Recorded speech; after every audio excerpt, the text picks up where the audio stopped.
Welcome back, viewers, to the PI show. Just before the break, we were talking about the highly controversial subject of legal costs and the effect it has on the plaintiffs and defendants and people like that.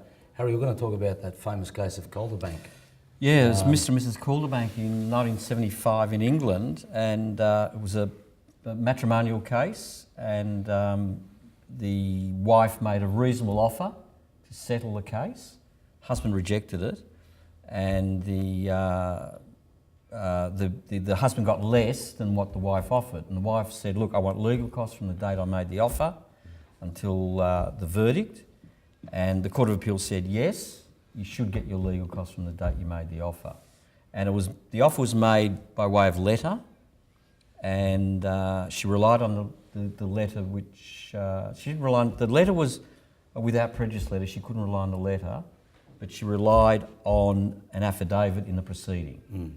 And ever since then, in England and in all the common law countries around the world, there's what's called a Calderbank letter.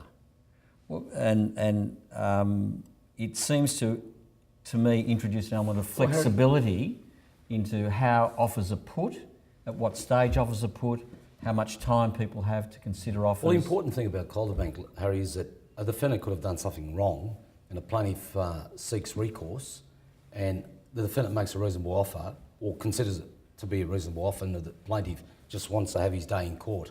Now, it could be 10 days, can't it, Al? It can. And, you know, a day in court, how expensive is that? Well, the idea of the Calderbank letter, of course, is to put pressure on either side, and that is that the purpose of trying to litigate earlier in terms of resolution of the litigation is trying to force the parties to consider the offer that's being made, and there's cost penalties that flow from a unsuccessful party not getting the... But see, Harry, the cost of the trial isn't so much the plaintiff winning and getting paid. The defendant's at serious expense as well. Yeah, both parties are at risk, but a letter of compromise, if you like, puts a person who rejects a letter at risk. So they're at risk by way of extra legal costs they'll have to pay. Indeed. The Alan, plaintiff. how much is a day in court worth, roughly? If both parties have got two counsel, that is a senior and junior counsel, roughly about 10,000 for each of counsel on both sides, that is 20,000, roughly 25 to 30,000 per day in court running. Because you've also got to incorporate your lawyer's fees, witness Expert expenses, court fees. It's a lot. Transcript fees. There is a lot in running a case on a daily basis. Geez, yes. 25 years ago, it wasn't that much. No, it is now though. Things have gone up. So, look, most cases settle by way of compromise in some shape or form, and the Calderbank letters and the offers of compromise are there to encourage parties to put offers, preferably early on.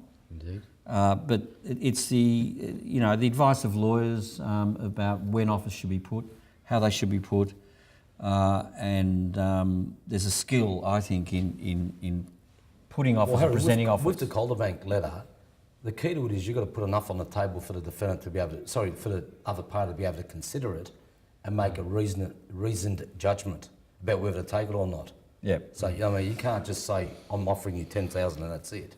Oh, you can in some cases where you've got experienced litigants, like insurance companies and their lawyers are experienced professional litigants. So they've got opportunities to consider the strengths and weaknesses of the case. You can point out the weaknesses of the case, but I think, professional litigants, I think you can make some allowance for.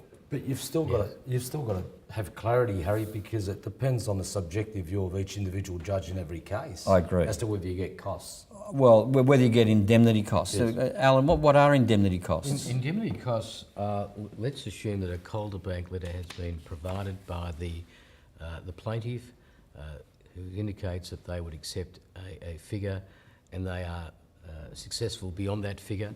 They are entitled to what's called indemnity costs. Indemnity costs are meant to be costs that put the plaintiff back in the position they were prior to the litigation being conducted, and it should be on the basis of about 90 to 100%. But although indemnity means indemnity, it doesn't exactly mean indemnity. There's always costs that fall short of an indemnity cost order. The costs aren't reasonable or shouldn't have been incurred at all. At all. Well, Alan, you know, when I first According to started a in the judge law, or... According yeah. to a when I judge. first started in the law, I thought solicitor client costs picked up most of your costs. Then they introduced indemnity costs. Indeed. What's the next category? Well, There's no other there's no category. other That's Super it. indemnity. Total indemnity. It's just insane. Yeah. the situation with solicitor client costs, which used to be the norm back in the early days until they changed the orders in the Supreme Court, was the basic order of solicitor client costs, but it didn't capture all costs. An indemnity cost order was supposed to capture all costs incurred in litigation, and that's not the case.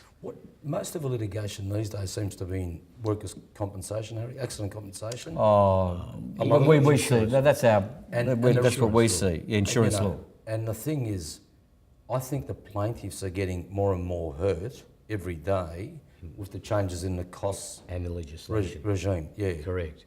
It's costing more and more money to run cases. The courts are reluctant to provide sufficient cost orders to cover the costs of the plaintiff, and therefore the plaintiff is costing more and more to run their cases. But that is even if the plaintiff wins, they've still got to pay some costs out of a settlement. Correct. Well, So isn't it it's- important, Harry, that when you're advising a plaintiff, that you've got to look at the cost implications of running an extensive case, a long case? That's why the Calder-Bank linkers are very important to both parties, because one then's got to consider that the evidence before the court must be taken into consideration when looking at the offer. If the offer is not is close to the mark, then you've got to talk about the costs, penalties that would flow from that. So It does Well, Harry- protect the plaintiff up to a point. That's why totally. plaintiff lawyers talk about a range of damages, that's it. because Yeah. you know, you're never going to get the best possible figure, are you? No, you're not. But it's a compromise. It is a compromise. And tell me, Alan, there's what's called an offer of compromise under the rules. So Yes, under you Order 26 of the County Court and Supreme Court rules. can put in an offer of compromise. Compromise. It's got to be open for 14 days. Indeed, 14 days. You can't withdraw the offer. No, once it's placed. And that, even if it expires, the parties can then put further offer of compromises. And what does the effect of the offer of compromise have if you beat the offer of compromise? In personal injuries cases, it's generally indemnity costs Well, that's From the something date at of the least. proceeding. of the No. proceedings. No, date of instructions. Date of instruction. Is that right? That's right. So it's a pretty good way of getting That's someone protection. It to... is. Yeah. To protect yourself. Yeah. Okay. Alan, look, legal costs are just Pandora's box, dare I are. say. It's They a lot of are. issues, and it's something that lawyers have to give a lot of attention to Indeed. in Alan, one shape or thanks for form. coming on board. It's been very enlightening. Thanks for having me. Thanks, Alan. Thanks. Thank you. We're going to a break, and we'll come back after the break with mailbag.